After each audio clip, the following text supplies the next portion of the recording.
അസ്സലാമലൈക്കും. ഏത് സ്റ്റേജിലുള്ള ക്യാൻസറാണെങ്കിലും അതല്ലെങ്കിൽ ഏത് ആക്സിഡൻറ്റ് പറ്റിയിട്ട് ഏത് എല്ല് പൊടിഞ്ഞാലും ഒരൊറ്റ ദിവസം കൊണ്ട് എല്ല് പൊടിഞ്ഞത് ആക്സിഡൻറ്റ് അപകട കേസുകൾ ശരിയാക്കാൻ പറ്റും. ക്യാൻസർ ഏതാണെങ്കിലും പുതിയത് 48 മണിക്കൂറിൽ, അല്ലാത്തത് കുറച്ച് പഴക്കമുണ്ടെങ്കിൽ 2 മാസം കൊണ്ട്, 1.5 മാസം കൊണ്ട്, 25 ദിവസം കൊണ്ട് കംപ്ലീറ്റ് മാറ്റിയെടുക്കാം. ഷോക്ക് വന്ന് തളർന്ന ആളുകളിൽ ഏത് തരം ബുദ്ധിമുട്ടാണെങ്കിലും നമുക്കത് വളരെ പെട്ടെന്ന് തന്നെ നന്നാക്കിയെടുക്കാൻ സാധിക്കും. അത് പെട്ടെന്ന് പറഞ്ഞാൽ കമ്പ്യൂട്ടർ കൂടെ ചെയ്യാൻ പറ്റുന്നതല്ല. അത് മരുന്ന് കഴിച്ചിട്ട് വേണം. മരുന്ന് നിങ്ങൾ സോഫ്റ്റാണ് എന്ന് കരുതരുത്. നിങ്ങൾക്ക് ഫ്രീ കിട്ടുമെന്നൊക്കെ നിങ്ങൾ ഓരോരുത്തർ പറയും. അതൊന്നും കാര്യത്തോടെ എടുക്കുമ്പോൾ ഉണ്ടാവില്ല. അതുകൊണ്ടാണല്ലോ ഈ കൊണ്ട ആളുകൾ തയ്യാറായിട്ടുള്ളത്.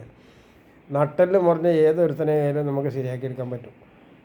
ഇത് തമാശ കളിയാണ് എന്ന് നിങ്ങൾ ധരിക്കരുത്. പല ആളുകൾ എന്നോട് അങ്ങനെ പറയുന്നുണ്ട്. കോമഡി കളിക്കാതെ നിങ്ങൾ വേറെ സ്ഥലം നോക്കണം. അതെൻ്റെ അടുത്ത് വരരുത്. അതുപോലെ ഞാൻ മുമ്പ് ചികിത്സിച്ച ആളുകളുടെ ലിസ്റ്റൊക്കെ എൻ്റെ കയ്യിലുണ്ട്. അത് ഹൈക്കോടതിയിൽ നിങ്ങൾ ആരെങ്കിലും ഒരു 4-5 ലക്ഷം രൂപ മുടക്കി ഒരു കേസ് കൊടുക്കുമ്പോൾ ഇതെല്ലാം ശരിയാവും. അവരൊക്കെ രംഗത്ത് വരും. വരാമെന്ന് മാത്രമല്ല, പല ആൾക്കാരും ഇവിടുന്ന് ഷിഫ്റ്റ് ചെയ്യും. എന്നാൽ കെട്ടിയിട്ട് പോകേണ്ടി വരും. കാരണം എന്ന് പറഞ്ഞാൽ അവർ രാജ്യത്തോട് കളവ് പറഞ്ഞു എന്നാണ് അവർ ചെയ്യുന്ന കുറ്റം. മനസ്സിലായില്ലേ? എല്ലാവരെയും ഒരുമിച്ച് പറ്റിക്കണ ഇത്തരം ആളുകൾ എവിടെയും വേണ്ടി വരില്ല. അപ്പോൾ ഇതൊക്കെ നിങ്ങൾ മനസ്സിലാക്കണം. പറ്റിക്കണവനെ ഏത് തരത്തിലുള്ള ആയാലും ഒരു മാപ്പ് അവർക്ക് എൻ്റെ കയ്യിൽ നിന്നുണ്ടാവില്ല. നിങ്ങൾക്ക് ഈ നാട്ടിലെ ഉപ്പും ചോറും മരുന്നും തിന്നിട്ട് അത് നന്ദി പറയാൻ പറ്റില്ലെങ്കിൽ നിങ്ങൾ ആദ്യം ഗുഡ് ബൈ പറയും. ഈ ലോകത്തുനിന്ന് തന്നെ പറയും. അല്ല, ഇവിടെ ജീവിക്കണം എന്നാണെങ്കിൽ ഇവിടുത്തെ സംവിധാനങ്ങളൊക്കെ ചെയ്യേണ്ടി വരും. മറ്റുള്ളത് പറ്റില്ല. രാഷ്ട്രീയ കളിയൊന്നും പറഞ്ഞാൽ ഇത് നടക്കില്ല. അപ്പോൾ ഏത് കോമോ സ്റ്റേജിലുണ്ടെങ്കിലും, ഏത് ക്യാൻസർ ആണെങ്കിലും, വെരിക്കോസ് ആണെങ്കിലും ശരി, അതുപോലെ കിഡ്നി രോഗം ക്രിയാറ്റിന് 20 ആണെങ്കിലും ശരി, അതുപോലെ തലച്ചോറ് ചുങ്ങിയതായാലും ശരി, ഞാനത് 1.5 മാസം കൊണ്ട്, 2 മാസം കൊണ്ട്, 25 ദിവസം കൊണ്ട് ഒക്കെ നന്നാക്കി ക്ലിയറാക്കി തരും. ഓട്ടിസം ബാധിച്ച കുട്ടികളെ പറഞ്ഞാൽ ഞരമ്പിന് കൂടുതൽ കംപ്ലയിൻ്റ് ഇല്ലെങ്കിൽ 15 ദിവസം കൊണ്ട് ശരിയാക്കാൻ പറ്റും. കംപ്ലയിൻറ്റുകൾ കൂടുതലുള്ളവർക്ക് 2-3 മാസം വരും. ഒരു കൊല്ലം അതിന് പിന്നാലെ നടക്കേണ്ടിയും വരും. മനസ്സിലായില്ലേ? അപ്പോൾ ഇത് ഇങ്ങനെ ആയാൽ ശരിയായി കിട്ടും. ഇപ്പോൾ 800 മില്യൺ കോടി അമേരിക്കൻ ഡോളർ വാങ്ങി വെച്ച ഒരാൾക്കും അവരെ ജീവൻ കിട്ടിയില്ല. കുടുംബങ്ങളൊന്നും ഇന്ന് പുറത്തല്ല ഉള്ളത്, ഒക്കെ തെരുവിലാണ് ഇറങ്ങിയിട്ടുള്ളത്. നിലവിലുള്ള സംവിധാനം മുഴുവൻ അങ്ങനെയാണ്. തണ്ടൽ വേദനയ്ക്ക് ചികിത്സയ്ക്ക് എൻ്റെ കണ്ണും മൂക്കൊക്കെ കുത്തിപ്പറിച്ചിട്ട് മൂലയിരിക്കുന്നതൊക്കെ നിങ്ങൾ കണ്ടില്ലേ?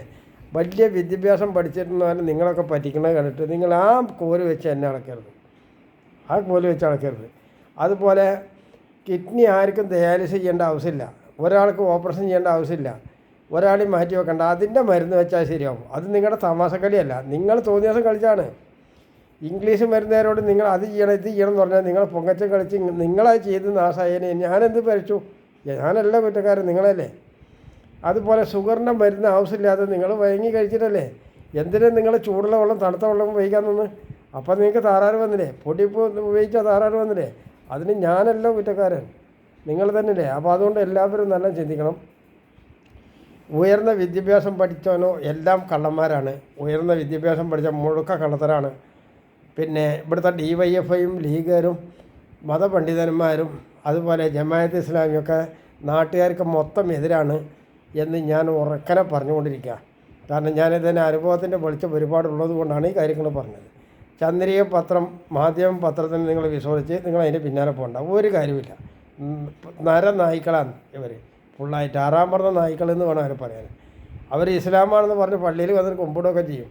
പക്ഷേ ഉമ്മാൻ്റെ പൂജ ഇസ്ലാമാണ്. അപ്പോൾ ഇത് പറയാതിരിക്കാൻ പറ്റൂല. കാരണം ഹൈക്കോടതി നിങ്ങൾക്കെതിരാണ്, DYFI നിങ്ങൾക്കെതിരാണ്, ലീഗുകാർ നിങ്ങൾക്കെതിരാണ്. അതുകൊണ്ടാണ് ഡയാലിസിസ് സെൻ്ററിലൊക്കെ ഈ തട്ടിപ്പായിട്ട് നടക്കുന്നത്. മനസ്സിലായില്ലേ? വേറെ ആരെങ്കിലും കാര്യം പറഞ്ഞാൽ അവർക്കൊക്കെ ഫ്രീയാണ് കിട്ടണമെന്ന് പറയും. ഫ്രീ കിട്ടുന്നിടത്ത് നിങ്ങൾ പോയി വാങ്ങിക്കോ. ഫ്രീ കിട്ടുന്നിടത്ത് ക്ലിയറായിട്ട് വാങ്ങിക്കോ. ആ രോഗം എന്നോട് വിളിച്ച് പറയരുത്. നിങ്ങൾക്ക് രോഗം മാറിയിട്ട് ജോലിക്ക് പോകേണ്ടവർ മാത്രം വരിക. രോഗം മാറി ജോലിക്ക് പോകണമെന്ന് ആഗ്രഹമുള്ളവർ മാത്രം കാര്യങ്ങൾ പറയാം. പണിയുള്ളവർ, പണിക്ക് പോകണവർ, പണിയെടുക്കാൻ പറ്റുന്നവർ, മറ്റുള്ളവർ വരണ്ട. ഒരു കാര്യമില്ല. അപ്പോൾ ഓർക്കുക, ഞാൻ കൊപ്പത്തുണ്ട്, പട്ടാമ്പിയിലുണ്ട്. ചില കാര്യങ്ങൾ ഞാൻ